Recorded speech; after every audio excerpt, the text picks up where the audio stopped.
Opa! Estamos nós de volta aqui na cozinha. Como eu falei, a gente ia fazer alguns passos dessa nossa receita.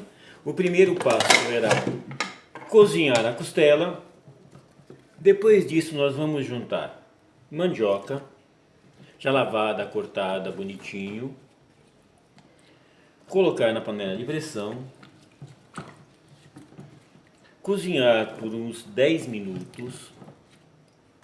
Obviamente vocês não vão acompanhar esses 10 minutos de cozimento porque a gente precisa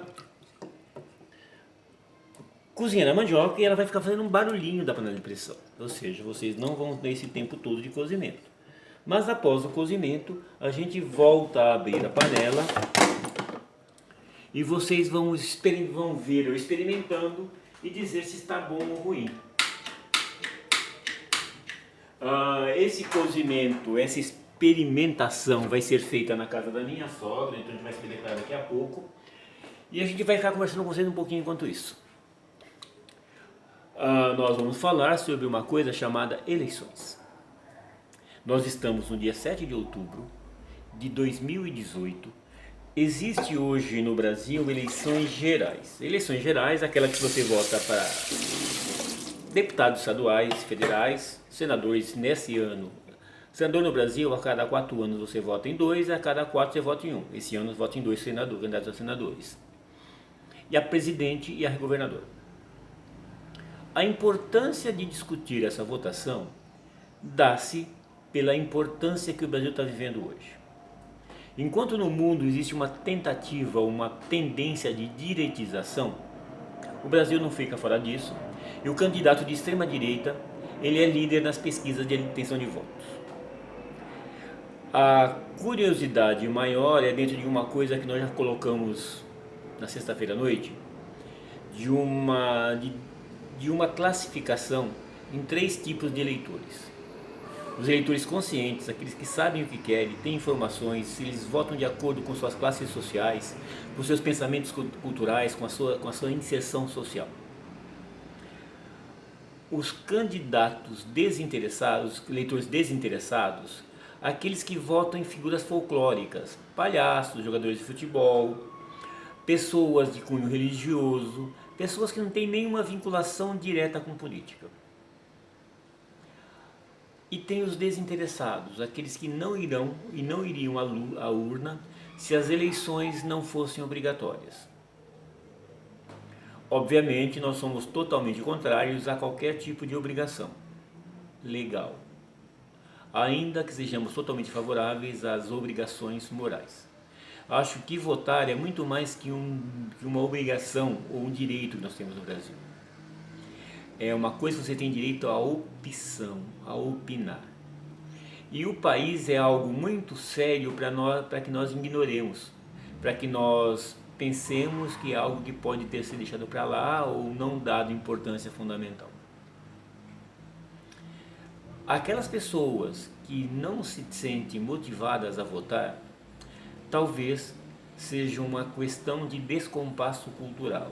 Essas pessoas, na verdade, não sabem a importância que tem o voto e a importância que tem a democracia, a constituição de um Estado democrático. Nós, por princípios etnológicos, discordamos bastante da palavra democracia para significar aquilo que as pessoas querem que signifique, que os dicionários tentam justificar.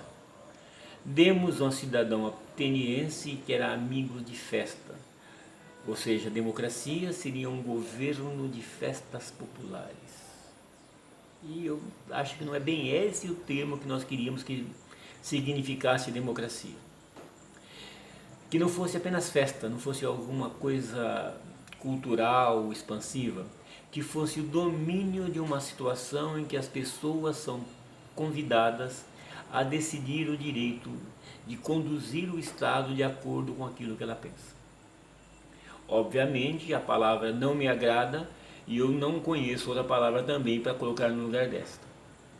Mas a gente tem essa realidade e nós precisamos nos ater a ela. E nós classificaríamos a democracia em democracia representativa, participativa, nesses 2 campos primordialmente falando. As eleições consolidadas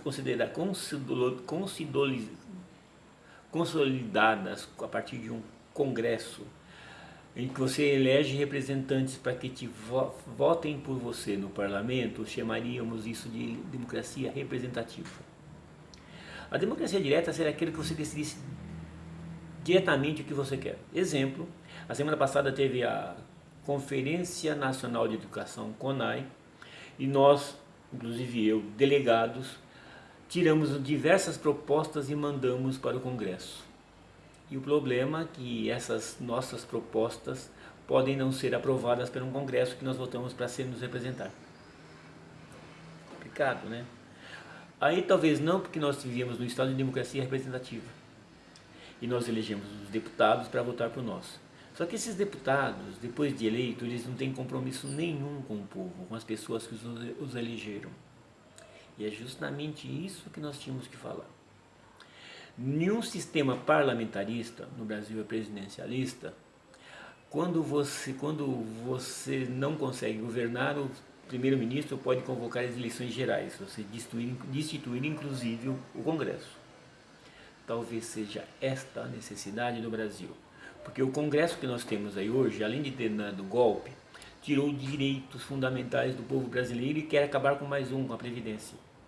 Ou seja, passou da hora de nós tomarmos o Estado nas mãos. Uma revolução branca, a partir da destituição completa do parlamento. Impossível, até porque as pessoas que estão liderando essa corrida parlamentar, tem inclusive um que disse que não ia candidatar porque não concordava com a sujeira lá. E deve ser o candidato, no mínimo, dos 3 mais votados. Um outro dos 3 mais votados é um candidato que ele é candidato a governador, a prefeito, a tudo, de vez em quando é candidato a deputado e consegue a votação expressiva. Ele tem como mote de campanha uma questão, a defesa do Estatuto do Consumidor, que na verdade é muito mais mote de campanha do que qualquer outra coisa. Ou seja, nós precisamos entender as eleições muito mais do que aquilo que aparece na mídia, aquilo que as pessoas fazem de verdade o tempo todo. Não é algo fácil, mas é algo possível. Somente o conhecimento, a participação é que pode levar a isto. Se nós não nos optarmos, não nos decidirmos por participar, nós vamos estar sempre vulneráveis a pessoas como esses 2 candidatos. Pense, reflita, para que em 2020, na candidatura para eleição para prefeito, nós fujamos disso, e 22 para presidente, muito mais ainda. Obrigado.